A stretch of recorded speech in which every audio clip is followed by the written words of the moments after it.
આજે તો મારું મસ્ત મજાનું ફ્લાવર્સ બુકે ગિફ્ટમાં આવી ગયું હતું. હેલો ગાઈસ, કેમ છો બધા મજામાં? અમે આજે સવારમાં મેં બ્લેન્કેટ સંકલી દીધા હતા કારણ કે આજે થોડું લેટ થઈ ગયું એટલે જલ્દી કર્યું કામ. તેના પછી અમે આવીને શાકભાજી લેવા ગયા હતા. શાકભાજી લઈ આવીને જ્યાં અમારી બિલાડી દેખાઈ ગઈ હતી અને પછી મારા પપ્પાએ બહાર ગયા હતા ફિશિંગ માટે, તો ત્યાં એનું શૂટ કર્યું.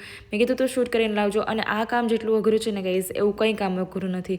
તેના પછી કેટલા લોકો ફિશિંગ કરે છે અને મારો વ્લોગ જે છે એમાં કોમેન્ટ કરજો. જમવા બેઠી ગયા હતા કારણ કે અમે જમવા જ્યારે બેઠીએ ને ત્યારે બધા ભેગા બેઠી, કારણ કે બધી વાત કરતાં જમવાનું તો બધાને મજા આવે. ત્યાર પછી મેં બન ખાઈ લીધું હતું. પછી ખબર પડી કે મારી જે ભાઈની સાયકલ ચોરી થઈ ગઈ હતી, એ સાયકલ મળી ગઈ છે. અને એ સાયકલ એવી ખરાબ કન્ડિશનમાં ગઈ હતી ને, એ જેટલી ખરાબ કન્ડિશનમાં ગઈ હતી ને એટલી જ સારી થઈને આવી છે. થેન્ક યુ ફોર ધીસ જેને કરી છે એને. તેના પછી મારી બેન જે છે એની ફ્રેન્ડ્સ માટે બુકે ગિફ્ટ લાવી હતી, મારા માટે ને કાંઈ નહોતું ગઈશ. તો એવું નહીં સોચતા કે મને કોઈ ગિફ્ટ મોકલાવેલું છે. એટલું સરસ બનાવે છે પણ કેટલું મોંઘું પણ હતું ગઈશ. તેના પછી આખું આ જે છે એ અમારું ગાર્ડન છે, ગાર્ડન એરિયા છે. તો અમુક લોકોને કાંઈ આ એરિયાની ખબર નથી કારણ કે અમે પાછળના ભાગમાં છે.